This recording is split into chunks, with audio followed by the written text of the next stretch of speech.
Muy buenas noches, amable público televidente que nos sintoniza cada miércoles a las 9 de la noche.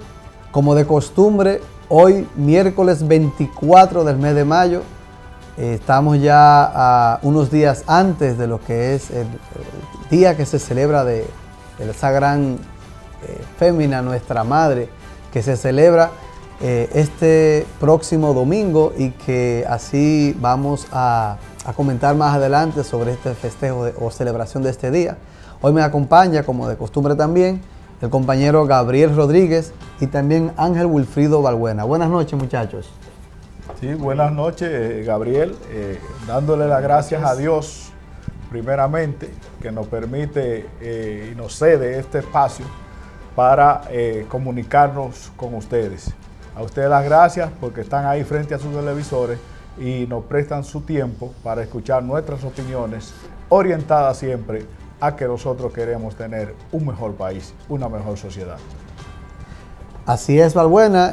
Vamos a recordar que nuestro programa pues pueden seguirnos en las diferentes plataformas a través de Alianza País RD y que recuerden que es un programa que a partir de esta plataforma pues transmitimos informaciones tanto políticas como sociales y que el programa también, como ha presentado en otras ocasiones, también tenemos en agenda lo que es la participación de invitados y queremos recordar que los invitados que llegan a nuestro programa no son invitados que militan necesariamente en nuestro partido, a pesar de que ese es un partido, somos un partido político, es un programa social y político y que eso no significa que los invitados pues pertenecen a nuestra institución, sino que pues colaboran con lo que es el desarrollo de temas y enviarles información a todos ustedes a sus hogares para que puedan entender esos temas que se plantean acá en el programa.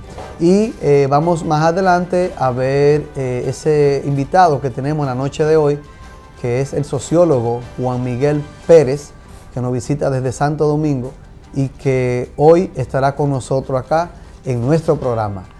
Vamos a iniciar el programa de hoy hablando sobre el tema que surgió hace unos días, sobre la parte que, haciendo un comentario de lo que explicó el ministro de Medio Ambiente con relación a una nómina que existía abultada, vamos a decir así, en el Ministerio de Medio Ambiente y que ya a partir de unos meses de él llegar, ahora que se dan cuenta de que en esa nómina habían personas que lo que se le llama francamente especie de botellas, que compañeritos de partido, como es la mala práctica, lo que existe en la política dominicana, en este sistema que tenemos, ya un sistema ya obsoleto, un sistema clientelar y populista que es lo que prima y es lo que la mayoría de personas, sobre todo que participan en política, creen que para eso es la política y que en este país pues sirve para lucrarse de manera particular a ciertas personas o a grupitos y se olvidan de lo que es el beneficio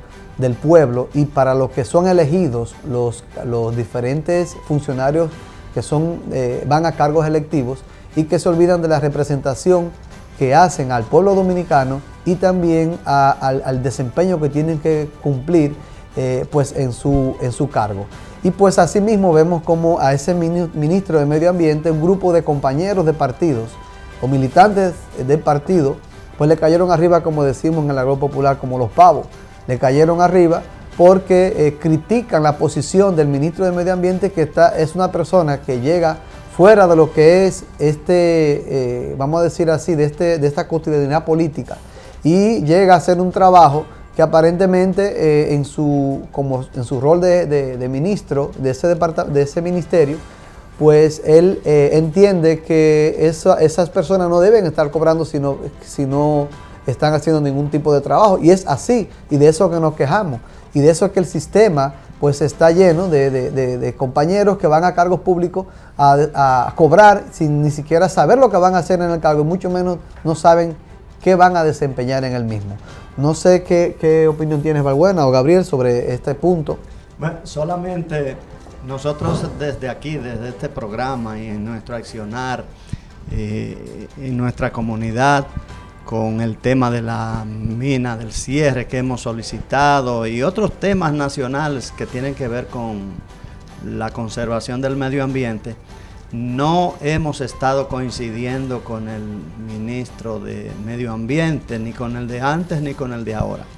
Pero ahora tenemos que ponernos del lado de él y creer que esa denuncia, ese avispero que ha revolteado, pues lo está haciendo por conciencia y por principio, creyendo que con eso va a desentar el accionar político de nosotros, los dominicanos, porque la mayoría de la gente que llega al gobierno, a las instituciones del Estado, parece que van con una idea bien definida, que es de apropiarse de los recursos de todos nosotros.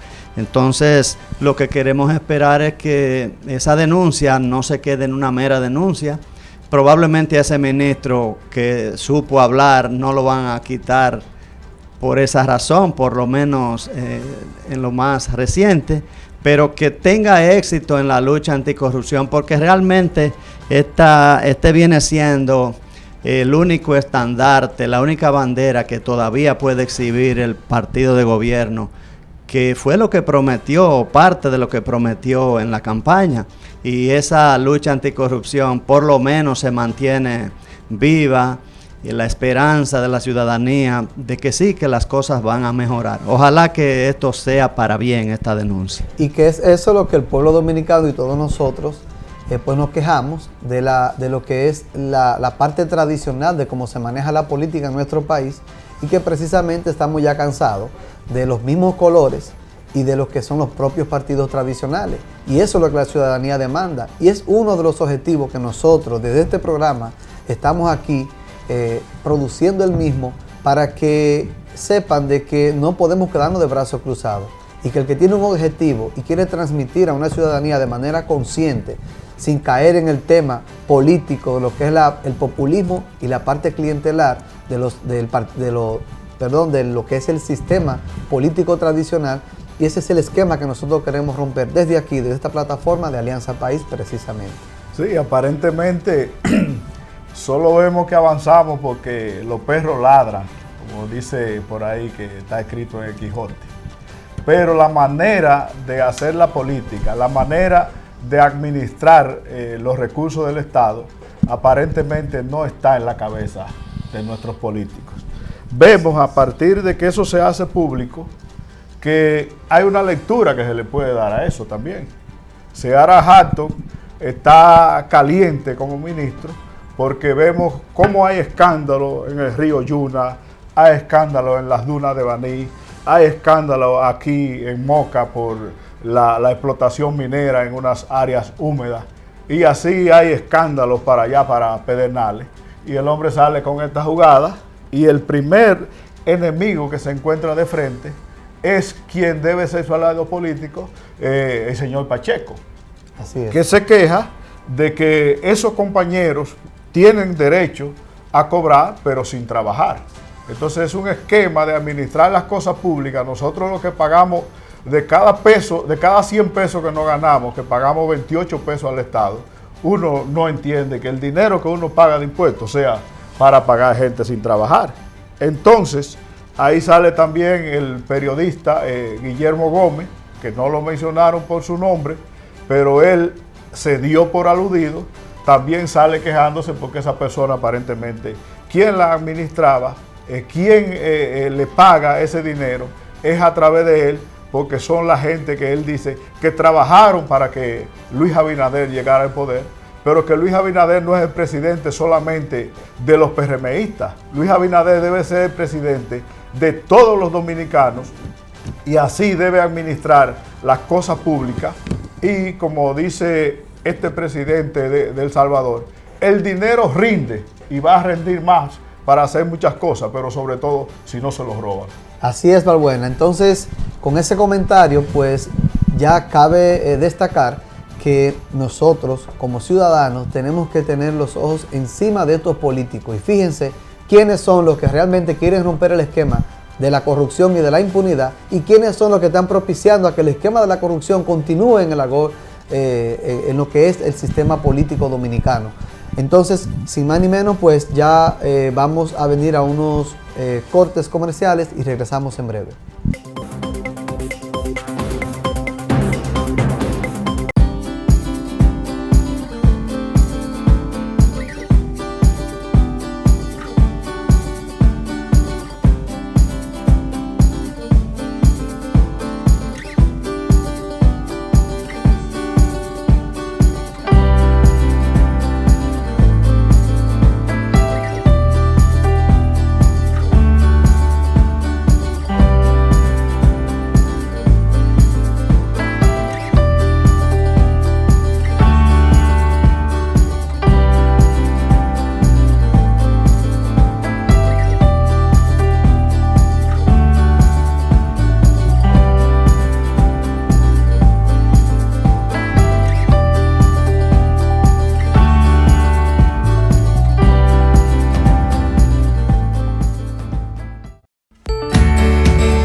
Continuamos con nuestro programa Alianza País RD, Provincia Espaillat, donde nos podrán encontrar en las diferentes plataformas como Alianza País RD, tanto en Instagram, Twitter, como también en YouTube, en nuestro canal de YouTube, y también directamente en el call center de nuestro país, de nuestro partido.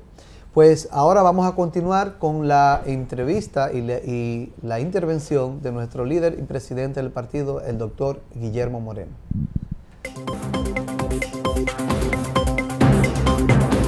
El robo público es el robo de mayor agravamiento. ¿Por qué?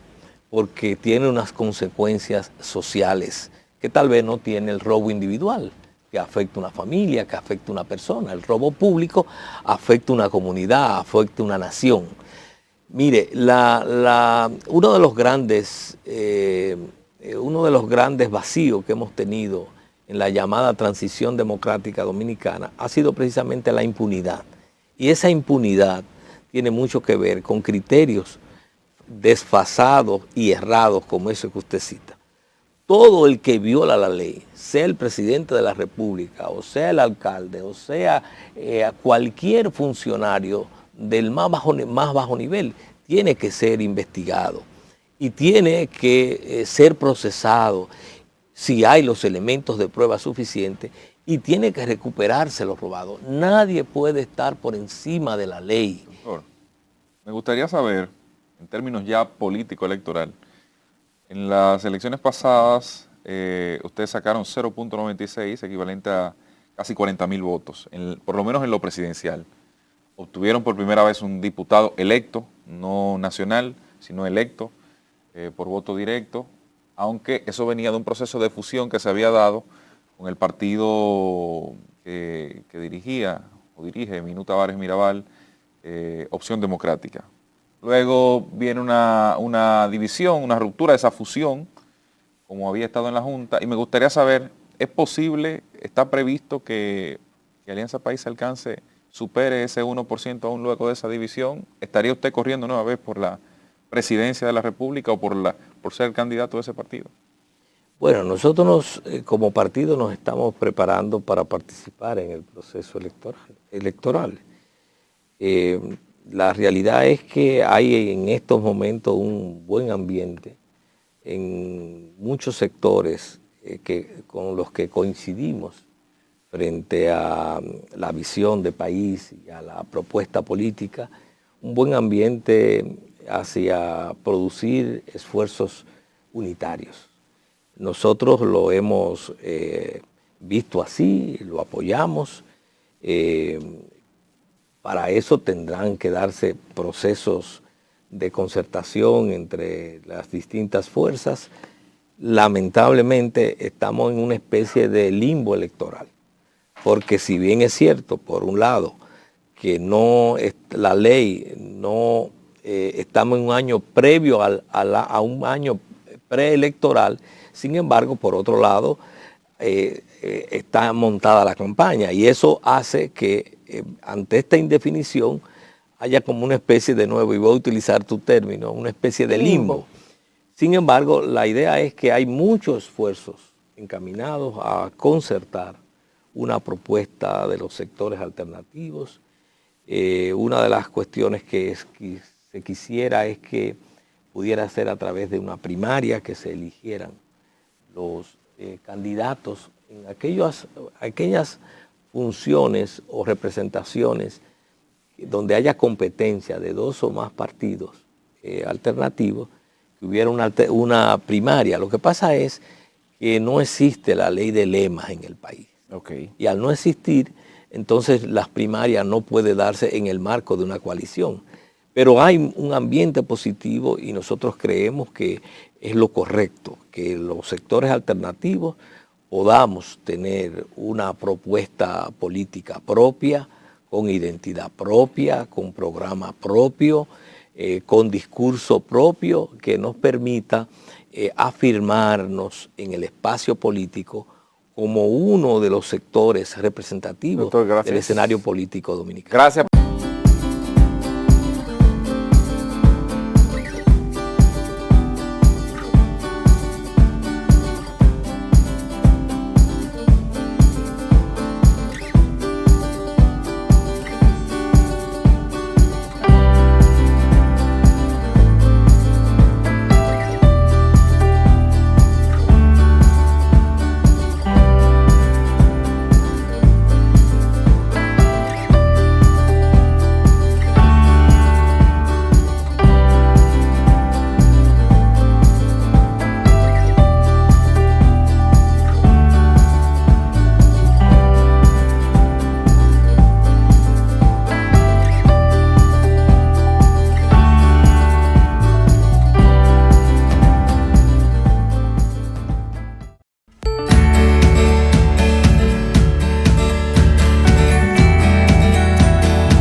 Sí, buenas noches. Seguimos con nuestro programa Alianza País Moca, provincia Espaillat. Como habíamos mencionado anteriormente, tenemos un importante invitado que va a conversar con nosotros sobre diferentes temas. Se trata de Juan Miguel Pérez. Vamos a hacer una pequeña reseña biográfica. Juan Miguel Pérez es sociólogo, profesor de la Universidad Autónoma de Santo Domingo, egresado del Instituto de Estudios Políticos de París y de la Escuela de Altos Estudios en Ciencias Sociales de Francia, y ha sido asesor en asuntos sociales para diversas instituciones del sector público y del sector privado de nuestro país. Muy buenas noches, Juan Miguel. Mucho gusto, muchas gracias. Buenas Encantado noches. de estar aquí. Sí, así, Juan Miguel, podemos empezar para que hablemos sobre algunos temas de carácter histórico que sí tienen que ver, que son como un desencadenante de quiénes nosotros somos hoy como sociedad y por qué vemos que todavía estamos lidiando con problemas, sobre todo de carácter institucional, que pienso que pudieron, porque como punto de partida, 1961, a raíz de la muerte del sátrapa dictador Leónidas Trujillo, pues debieron empezar a resolverse. Y así, por ejemplo, una pregunta sería, ¿qué nació y qué murió en la sociedad dominicana a partir de mayo de 1961? Bueno, lo primero que hay que tener en cuenta es que ajusticiado Trujillo, la dictadura no cae todavía, se tambalea, pero no cae. La familia Trujillo quería permanecer en el poder, la familia Trujillo y sus allegados. Y es solamente el 20 de noviembre del año 1961, es decir, casi 6 meses después de ajusticiado Trujillo, donde finalmente el pueblo, después de varias jornadas intensas en las calles en todo el país, logra echar del poder y del país a los Trujillo y al propio Balaguer meses después, pero se instaura un Consejo de Estado compuesto por la oligarquía dominicana, es decir, el gran capital, el poder económico que quería apropiarse del botín que había dejado Trujillo, que había concentrado las fuerzas de una manera tal, las riquezas, perdón, de una manera tal que había logrado transformar este país en una especie de finca a su antojo único monopólico. Entonces, ¿qué sucede? Se celebran elecciones el 20 de diciembre de 1962 y esa unión cívica, que era el partido del Consejo de Estado que aglutinaba a los sectores conservadores de la Iglesia Católica, a los sectores conservadores del gran empresariado, y que era muy bien visto por los norteamericanos, pierde de repente, pierde de Juan Bosch, que traía un programa de gobierno progresista, un programa de gobierno esencialmente socialdemócrata, pero que para el momento significaba una ruptura en términos de los 31 años de trujillismo que hubo en este país. En primer lugar, una desconcentración de las riquezas. Luego, Bosch, en su propio accionar, era una persona que tenía un ejercicio de la política de una manera modesta, humilde, donde sabía concebir lo que era el poder, la idea del poder que había sido distorsionada por Trujillo, donde él era el jefe. Pero en democracia sabemos que el jefe es el pueblo y los mandatarios son simplemente subalternos de esa fuente de legitimidad política que es el soberano, la gente. Entonces, todo eso, Bosch gana con una amplia mayoría en el año 62, es investido presidente el 27 de febrero, promulga una constitución extraordinaria en ese mismo año, el 29 de abril, pero dura apenas 7 meses. ¿Por qué dura 7 meses? Porque las fuerzas reaccionarias de este país que querían volver a una especie de trujillismo sin Trujillo, es decir, concentración de poder y mantener al pueblo al margen de la participación política, pues lo acechaban. Y lo acechaban por varias razones. Primero, porque Bosch fue tolerante con el ala izquierda del espectro político, es decir, el 14 de junio, que era el principal partido en este país. Era el partido que tenía representación en todas las localidades del mapa territorial, exactamente, las estructuras, tenía un liderazgo con el carisma y la legitimidad como el de Manolo Tavares, etc. Entonces, eso, la oligarquía quería que fuese proscrito, pero Bosch no lo permitió. Y cuando dan el golpe de Estado el 25 de septiembre, lo primero que hace el triunvirato, el gobierno golpista, es precisamente ilegalizar al 14 de junio, porque esa era la meta, ese era el objetivo. Estaba muy cercano el ejemplo de Cuba, y los sectores conservadores aquí veían eso como el diablo a la cruz. Entonces, ¿qué sucede ahí? La interrupción de la transición democrática que debió haber tenido este pueblo. Y esa transición democrática era precisamente la redistribución equitativa de las riquezas, la justicia social, tal cual lo estipulaba el programa de liberación, programa mínimo de liberación que traían los expedicionarios de junio del 59. Esos expedicionarios que venían no solamente a terminar con la dictadura, sino a instaurar una verdadera democracia. Y lo que lamentablemente tuvimos con ese golpe de Estado y con posteriormente los elementos que se fueron sucediendo en la historia dominicana fue la instauración de una república conservadora que lamentablemente abortó los anhelos del pueblo dominicano expresados en las urnas en diciembre de 1962. Exacto, sí. Licenciado, perdóname, Balbuena, que a propósito no quiero que esta pregunta se quede. Usted menciona ese papel del 14 de junio, cómo Juan Bosch toleró la vida participación política política de ellos, pero hubo contradicciones con el gobierno de Bosch realmente. No, con el gobierno no. Lo que pasa era que habían dos proyectos distintos. El 14 era un partido revolucionario, era una agrupación política que buscaba la transformación del orden social y político. No era un partido reformista como en ese momento era el Partido Revolucionario Dominicano, que era quien secundaba a Bosch. Es decir, lo que buscaba el 14 de junio era una transformación mucho más radical de las estructuras políticas, sociales y económicas de este pueblo. Entonces, ¿qué pasa? Que el 14 pidió una asamblea constituyente. Fíjense si fueron lúcidos. Pedían una asamblea constituyente, ¿para qué? Para que luego, en unas elecciones generales, los electos, sea presidente o en el Congreso, las alcaldías, tuvieran que suscribirse a eso que el pueblo, mediante una asamblea constituyente de origen popular, hubiera decidido cuál era el régimen que le gustaría tener para regir la norma y la convivencia democrática. Pero lamentablemente el Consejo de Estado no accedió a esa petición del 14 de junio y el 14 de junio se abstuvo oficialmente de participar en las elecciones, aunque sus miembros y dirigentes sí llamaban a hacerle frente a la Unión Cívica y por supuesto eso significaba una cesión de votos o de preferencias hacia Bosch. Sí, la historia indica que la República Dominicana, para definir objetivos comunes como país y como república, pues siempre hemos tenido problemas. Entonces ya faltan unos días para que se cumplan 62 años del ajusticiamiento de Trujillo. Entonces, ¿qué usted entiende, Juan Miguel, que queda aquí del trujillismo? ¿Y qué no se ha podido derrumbar de eso? Porque en el 78, ¿verdad?, después de 12 años de un gobierno de sangre duro de Balaguer, el PRD tiene esa deuda histórica que permitió el retorno de Balaguer en el 86.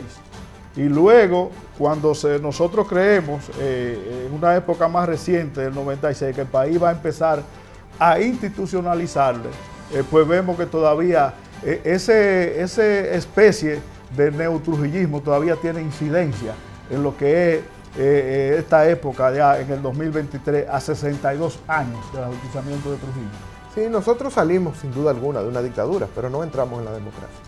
Y vivimos en un sistema no democrático, en el sentido de que se le niegan derechos fundamentales a la gente, como es el derecho, por ejemplo, a una educación de calidad, que pueda hacer con eso su vida una persona que no necesariamente tenga apellido o tenga herencias.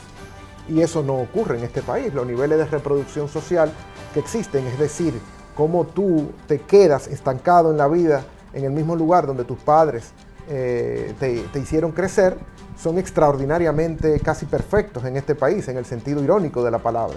Es decir, que solamente si tú te vas a las últimas estadísticas que miden ese tipo de indicadores en este país, que fueron de la década pasada, tú te das cuenta que solamente alrededor de un 12%, un 2% de los dominicanos logran acceder a un estadio superior al de sus padres relativamente, y que aproximadamente un 20% retrocede, y que el resto, un 78%, prácticamente se queda en el mismo lugar. En los servicios de salud, o en los servicios de pensiones y jubilaciones, tener un salario digno, en fin, en todos esos elementos que hacen la vida de la gente. Lamentablemente estamos en un sistema reiterado de negación de derechos y que hace que este sea un gobierno de unos pocos para deficiencia y en detrimento de muchos otros. Eso lamentablemente es un poco la herencia. Claro, en la cultura política y eso es otra cosa, porque esa es la gente cómo vive. La cultura política es una cultura que tiene muchos vestigios del trujillismo, comenzando por el culto a la personalidad. El egocentrismo que caracteriza la política en nuestro país, la liturgia del ceremonial político. En segundo lugar, la gran concentración de poder que existe en este país todavía, que genera desigualdad, que genera sentimiento y resentimiento social justificado, totalmente presidencialista legítimo. Todavía. Y si fuera presidencialista, pero por lo menos funcionara de acuerdo a los estamentos en los que está dividida actualmente en teoría la democracia dominicana, pues tú tuvieras más o menos una simulación más o menos decente de democracia, pero eso todavía no existe. Por ejemplo, nosotros tenemos en teoría el tema de la municipalidad. Y en este país todavía la municipalidad es prácticamente un accesorio, cuando la democracia directa es precisamente lo que garantiza esa fiscalización permanente entre los administrados y los administradores, es decir, las personas que se ponen ahí, sea por elección directa o indirecta, para que manejen la cosa pública. Lamentablemente nosotros conocemos muy bien cuál es la realidad que abunda y por eso el gran abandono, la gran deserción de la política que tiene la gente, que prácticamente se abstiene de participar en ella y al contrario, utiliza muchas veces la política para tratar de sustituir de manera puntual y extraerle al sistema lo que el sistema sistemáticamente le extrae a ellos, como riqueza, servicios públicos, y utilizan los periodos electorales, que cuando la grasa se mueve y rueda, para poder recuperar un poquito de esos elementos que le han quitado. Juan Miguel, pudiéramos decir que decapitada la tiranía de Trujillo, ya a 59 años, dice Balbuena, casi 62, todavía hay una deuda política, digamos. Hay cosas que en un momento determinado pareciéramos como si avanzamos, pero volvimos a retroceder. ¿La Constitución Liberal del 63 realmente contribuyó a derrumbar gran parte de esa base trujillista? No, es un ejemplo de lo que se iba a hacer. Pero una Constitución, para que se haga realidad, necesita de un tiempo de implementación de las leyes adjetivas que van a secundar los derechos fundamentales que en una Constitución están consagrados. Y Bosch no tuvo tiempo. No tuvo tiempo porque desmontar una estructura política primero, pero sobre todo social y económica como la que dejó Trujillo, no podía hacerse en cuestión de meses, sobre todo cuando tú tenías el acecho de una conspiración golpista detrás de ti. Entonces, esa Constitución lo que sirve es para comparar con la de ahora, qué tanto hemos involucionado. A eso sirve, ¿no? A eso de ver cómo, por ejemplo, en la Constitución del 63 se declaraba la mendicidad como calamidad pública. Es decir, se revelaba una serie de sujetos marginales accediéndole a tener plenos derechos, como a la mujer, a los envejecientes, a los niños llamados ilegítimos, a las poblaciones marginadas, al campesinado. Es decir, todos esos elementos que hacen realmente que el pueblo olvidado, que el pueblo de abajo, el más de abajo, entrara en la historia donde participara como un protagonista, pero también como un receptor prioritario de los servicios fundamentales. Y eso lamentablemente no se logró, reitero, porque había un mandato nacional e internacional de que aquí no se podía producir algo como lo que sucedió en Cuba, es decir, una revolución de los humildes, para los humildes y por los humildes. Y eso la oligarquía lo tenía muy bien presente y por eso no solamente dio el golpe de Estado, sino que le cayó atrás a los catorcistas y lo asesinó en Manaclas. ¿Entiendes? Y después de eso, no obstante, cuando las fuerzas leales a la constitucionalidad y a la democracia realizan un contragolpe el 24 de abril de 1965 y que prácticamente junto al pueblo vencen en el Puente Duarte a la reacción y a los militares del CEFA, pues entonces, ¿qué viene de allá para acá? Una invasión norteamericana que nos deja como un regalito en el año 66 a Trujillo, a Balaguer puesto en el poder, tal cual dejaron a Trujillo como jefe de la Guardia Nacional en el año 1924, cuando se retiraron en la primera intervención norteamericana. Y de allá para acá la historia es muy bien conocida. Y otra constitución, sí, aboliendo lo poco que se había... Gabriel, y con el permiso del profesor Juan Miguel, vamos a hacer una pausa y volvemos en breve.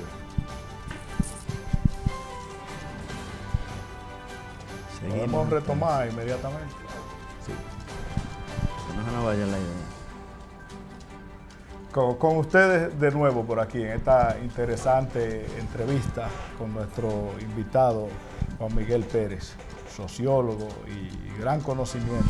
Profesor universitario, joven, qué bueno. Nuestro concepto histórico, y son de la gente que yo siempre he criticado, de que a veces los que tenemos un pensamiento de desarrollo institucionalista para este país, pues muchas veces en términos políticos cada quien anda por su lado y muchas personas y otros son apáticos a un sistema devorador que cada día pues es menos incluyente y más excluyente. Yo, por ejemplo, me pongo a analizar el papel que jugó la izquierda a partir de 1961 y sobre todo a raíz del derrocamiento del gobierno constitucionalista de Juan Bosch. Ahí pasaron unos asuntos tumultuosos de lucha, de batallas, pero ya yéndonos ahora al 2023, ¿qué usted entiende, profesor, que le ha faltado a la izquierda para que la izquierda pueda convertirse en una opción de poder y que así lo pueda percibir la población? Porque yo escucho muchos izquierdistas que todavía no entienden que seguir viendo de una manera total a los norteamericanos, a Estados Unidos como nuestro enemigo, y viendo a un capitalismo que, aunque es voraz, pero es lo que tenemos. Mientras veamos esos dos elementos desde mi punto de vista como los enemigos a enfrentar directamente, y no analizamos que en nuestro pensamiento, nuestras ideas y nuestra forma de lucha debemos modernizarnos ya en esta época, así yo pienso que la izquierda pues cada día será más pequeña, y la población, los jóvenes que nacieron del 2000 para acá, pues cada día se interesarán menos por esas ideas de izquierda. Sí, bueno, pero yo soy uno de esos izquierdistas que piensa que esos son los enemigos fundamentales de este pueblo. La falta de redistribución de riqueza y el acoso de una potencia que, si se instaura un proceso democrático de redistribuir esa riqueza, inmediatamente vienen e invaden. Y eso ha sucedido en todos los países donde uno tiene conciencia a nivel histórico que ha sucedido en la historia. Esto no es un asunto ideológico, esto no es un asunto de clichés, es la historia latinoamericana que así ha funcionado en estas tierras, en estos lugares. Por supuesto, decía Manolo Tavares que el verdadero enemigo del pueblo dominicano era el latifundismo criollo y el imperialismo yanqui. El latifundismo porque en aquel momento era la concentración de la tierra, pero en este caso es la concentración del capital, por ejemplo, financiero, que impide que en este país haya una redistribución justa de riqueza, por ejemplo, en servicios como la ARS, que son realmente donde se usufructa las riquezas, o en las AFP, etcétera, etcétera. Entonces yo creo que la realidad no ha cambiado mucho desde hace 60 años para acá. De hecho, por eso no han vuelto aquí en el país a ver una oferta política retadora al sistema, porque todas, incluyendo algunas de izquierda, han querido suscribirse al modelo actual. Un modelo que es una ilusión pensar que va a resolverle la vida a la gente. Nosotros podemos, por supuesto, ceder y pensar que un gobierno honesto puede traer algún tipo de concesión en el plano moral a la vida pública. Pero el elemento concreto no significa que un gobierno honesto vaya a tener, por ejemplo, en el manejo de las arcas públicas, lo que es suficiente para este país, que es un cambio de transformación en la que no sean solamente los recursos públicos los que estén en espera de un cambio en el que ya no haya corrupción administrativa, por ejemplo, sino que tiene que haber una transformación para que, por ejemplo, en el sistema educativo haya una calidad mucho mayor. Y no es solamente, nosotros pasamos de un 2 a un 4%, eso no ha mejorado. No, absolutamente. El sistema educativo. Pero también nosotros ahora tenemos un sistema de pensiones, un sistema de seguridad social, que es un sistema que muy bien los bancos pueden manejarlo de manera pulcra, pero eso no está ahí, es la injusticia en cómo está modelado el sistema. Entonces, la transformación tiene que plantearse a partir de una perspectiva diferente. Y yo creo que el PRD, específicamente Peña Gómez, tuvo una consigna extraordinaria de primero la gente. Aunque después entrara con todas las contradicciones de eso, porque son también parte del protagonismo que tiene ese partido y la deuda histórica que tiene ese partido que hoy está en el gobierno con este país, con la miseria que tiene este país. Pero esa idea de primero la gente, en la que todavía se olvidan muchos políticos, incluyendo alternativos, o que se dicen llamar alternativos, para generar un proceso de cambio en este país. Pero lamentablemente esos son elementos que quedan un poquito al margen, parece, de sus agendas.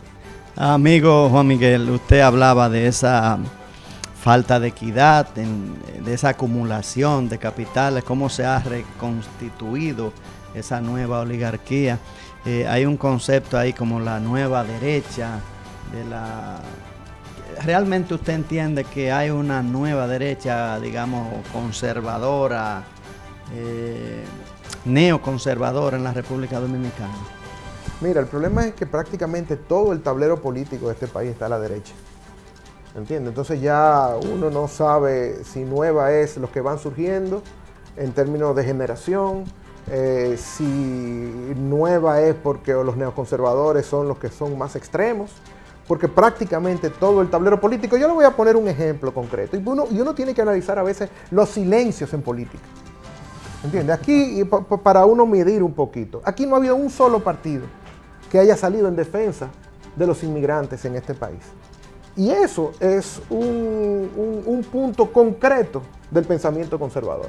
Sobre todo en un momento en lo que se está repatriando a mujeres embarazadas, a niñas, a niños, a envejecientes. Es decir, a todos aquellos que el sistema no puede explotar en las calles, que son los que están construyendo las avenidas, las calles, las casas, los sembradíos. Entonces, ahí vamos al tema.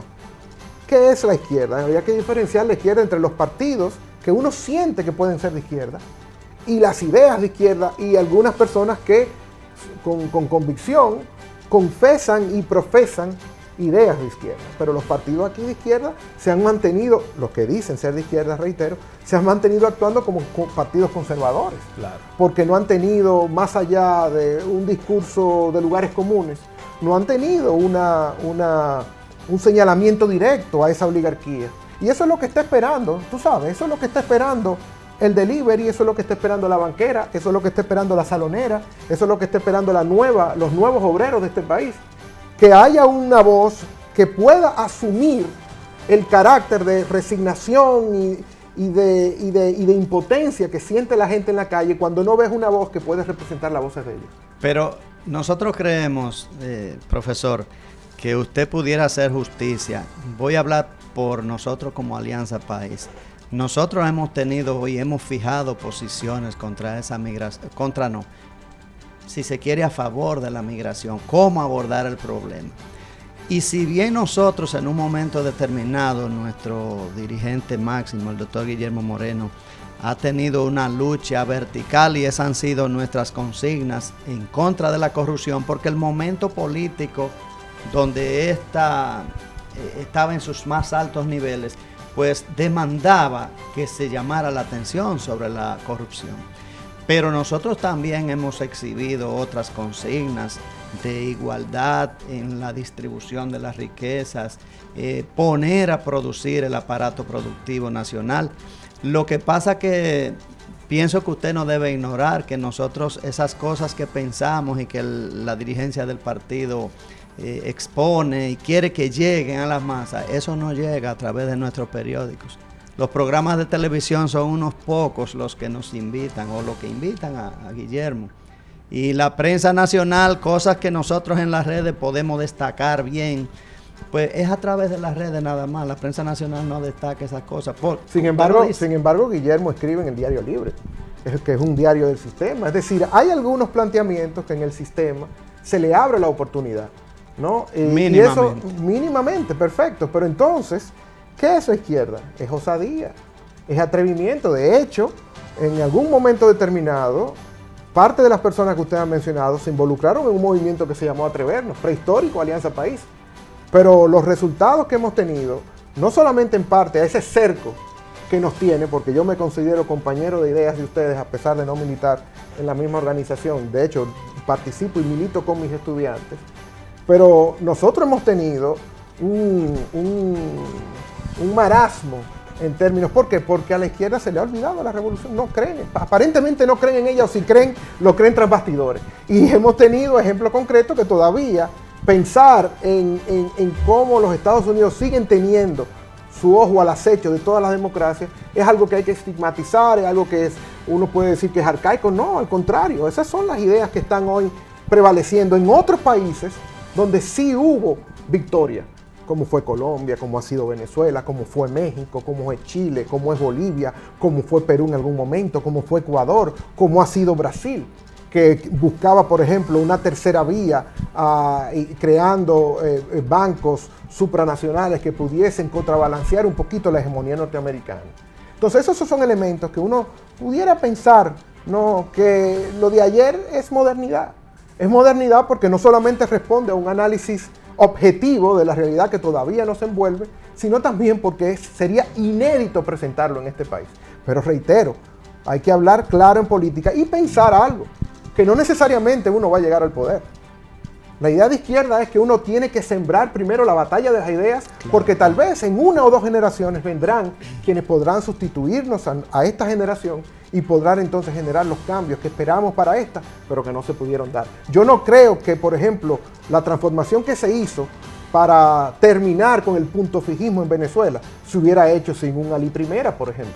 Como no me imagino que lo que pasó en el año 1959 se hubiera podido producir sin una generación de jóvenes que en los años 20 y 30 tuvo una destacada participación en las luchas revolucionarias en Cuba. Entonces yo creo que aquí hay que apostar a las ideas, no tanto a las organizaciones de los partidos, porque hay que primero ir a donde la gente, y que sea la gente que construya los partidos, no una especie de élite, de burocracia, que se queda en esas estructuras y entonces se olvida que es el pueblo el que hace la política democrática, que es una cosa muy diferente a la política de las estructuras partidarias. A nivel, Juan Miguel, a nivel institucional, por ejemplo, a partir de 1996, uno creyó que el país iba a cambiar en términos... Del año 96. De 1996. Pensábamos que el país iba a cambiar a nivel institucional. Y mientras las instituciones del Estado estén al servicio de los que están en el poder y de los partidos mayoritarios, vemos, ¿verdad?, cómo no se respetan los tiempos de hacer campaña. Uno ve, no sé si te has fijado cómo está Moca embadurnada de afiches, de vallas, y la mayoría de esas vallas y esos afiches son hechas con recursos del mismo pueblo. Claro. Entonces, cuando analizamos que las instituciones nuestras... Ilícitamente. Sí, sí. De manera ilícita, porque el financiamiento prácticamente de todos los partidos recibe dinero público, pero hay unos que lo hacen de manera legal y otros no. Claro, entonces tú ves que uno se cansa de hablar sobre el asunto del barrilito, del cofrecito, y muchas veces la gente ni le hace caso. Entonces, cuando uno habla de una revolución... ¿Pero por qué no le hace caso? Bueno, a ver, nosotros lo mencionamos mucho. Y pero por está ejemplo, bien, pero mi pregunta es ¿por qué no le hacen caso? Porque la gente, o a veces yo pienso como que la gente está en esto y no está. Porque yo no veo ningún diputado que dentro de su propuesta para ser elegido o reelecto menciona que va a renunciar a un dinero ilegal. Yo me estoy refiriendo a por qué la gente no le hace caso cuando se habla de una política que tiene que eliminar el barrilito y el cofrecito. No sé, nosotros decimos que la juventud está en Mbappé y cosas así. Sí, está, pero ha sido llevada ahí. Ahora, ¿qué es lo que uno tiene que hacer? Tratar de ponerse en los zapatos de ellos. Tratar de mirar cuáles son los momentos y las condiciones de vida que ellos tienen que quisieran cambiar. Pero si tú le pasas por el barrilito, ya tú tienes que hacer una digresión, tú tienes que hacer una alteración de lo que son sus realidades, sus prioridades, sus emergencias, sus urgencias, para poder entrar un poquito en apego con lo que directamente eso puede tener como repercusión en sus vidas directas. Entonces yo creo que también ahí hay que revisar el discurso. ¿Qué de lo que yo estoy diciendo le es relevante al que está frente a mí o al que yo quiero conquistar? ¿Y por qué lo que yo estoy diciendo no tiene tanta relevancia en ese hombre o en esa mujer que está esperando que yo diga lo que él siente? Y que lo diga con la misma indignación o incluso más que eso. Porque eso es lo que es el liderazgo. Inspirar a los otros para que aspiren a algo distinto. Entonces los líderes como Juan Bosch, Peña Gómez, que movían y qué sé yo, le hacían que uno despertara ese sentimiento, como que han desaparecido. Director, ¿cuántos minutos nos quedan? Yo quiero abordar un tema. ¿Podemos ir a una pausa o terminamos? Un tema bastante interesante, aprovechar la presencia de Juan Miguel aquí. Y es hablar sobre uno de los principales problemas que en las últimas encuestas se ha determinado que reconoce la población, que es el asunto de la inseguridad ciudadana. En Moca, el día 14 de este mes, agarraron unos delincuentes con pertrechos, militares, drogas. Hace par de días La Española, pues unos encapuchados que tienen que ver con ese asunto de la droga, pues asesinaron vilmente a 3 personas. Y yo quisiera que tú, desde el punto de vista sociológico, quizás me pueda analizar en este par de minutos lo que yo he llamado la mexicanización y la colombianización de la droga aquí en República Dominicana, porque ya vemos cómo hay grandes carteles y también pequeños carteles que ya no respetan lo que es la vida humana en ese tipo de negocios. Y en México, por ejemplo, los militares que aceptaban sobornos por dejar pasar la droga, en un momento dado se dieron cuenta de que ellos podían ser dueños de ese negocio. Y uno ve cómo hay militares, hay paramilitares muy armados, donde ya prácticamente lo que es la policía y los estamentos militares oficiales no funcionan.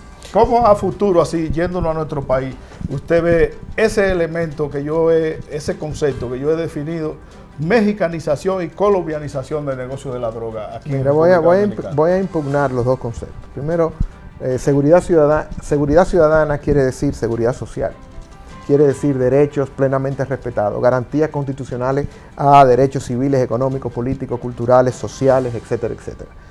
Seguridad ciudadana es un eufemismo para utilizar gobiernos militares ante una consecuencia y no una causa de lo que es la pobreza. Es decir, el acceso al microtráfico son los espacios, los canales por donde los humildes, cuando todas las puertas están cerradas, acuden a tratar de levantar un poco de dignidad, aún sea con el ostentoso, opulento muestrario, vitrina, fronteo, como le dicen los muchachos de hoy, a su dignidad vapuleada, mancillada, ultrajada, secuestrada por este sistema que no redistribuye de manera adecuada los recursos. Entonces tienen que recurrir a esa economía subterránea para poder sobrevivir. Entonces, el problema de la inseguridad ciudadana es sencillamente una consecuencia de la falta de democracia en este país para los barrios, para los sectores más humildes. Y esa es la perspectiva de izquierda, esa es la perspectiva sociológica, esa es la perspectiva que nosotros, en lugar de recriminarle a los de abajo, que se la busquen como puedan o como le han dejado, nosotros poder acompañarlo en esas luchas y poder entrar por la puerta de ellos y comenzar un poco a transitar un cambio junto a ellos, nunca sin ellos, para poder construir una república como buscaba el 63, una república popular que no se quedara en estructura, que por eso fue que el golpe no pudo tener un contragolpe inmediato, porque el gobierno de Bosch se quedó sin el apoyo popular, porque no surgió de una asamblea constituyente. Si ese sistema hubiera surgido con la gente en las calles, manteniéndose movilizado permanentemente, porque el orden y la fragilidad de un equilibrio democrático es demasiado precario cuando hay demasiados intereses al acecho. Entonces nosotros tenemos que pensar en una república popular, pensar en una democracia directa, pensar sobre todo en un proceso político que recubra todos esos sectores que han quedado marginados, incluyendo en los procesos Profesor, llamados alternativos. El tiempo se nos ha ido. Yo espero y estoy seguro que el público quiere verlo de nuevo por aquí. En ustedes me invitan. Visita. Somos compañeros. Muchas gracias a ustedes y sigan todos los miércoles por aquí a las 9 de la noche para que sigan escuchando nuestras opiniones. Y aquí se dicen las cosas que en otros programas no se dicen. Sí, cómo no, muy complacido de estar en el programa en la noche de hoy. Quiero decirle dos cosas breves. El doctor Guillermo Moreno se ha manifestado a nivel de un recorrido político en el país, diciendo que la forman como Alianza País o cualquier otro partido o gobierno puede honrar a las madres, es reivindicando sus derechos, los derechos de la mujer, sacándola de la marginalidad, de la exclusión, respetando su seguridad ante la violencia y así por el estilo. Y otra cosa es que en la mañana de hoy fue inaugurada una exposición gráfica en el Parque Cáceres titulada 1961, Año de la Libertad. Y nuestro invitado de esta noche tiene que ver con la organización de ese evento, al igual que la destacada y apreciada periodista Patricia Solano, que también está con nosotros en el estudio. Pues buenas noches y les invitamos a que participen en esa exposición durante todo este mes.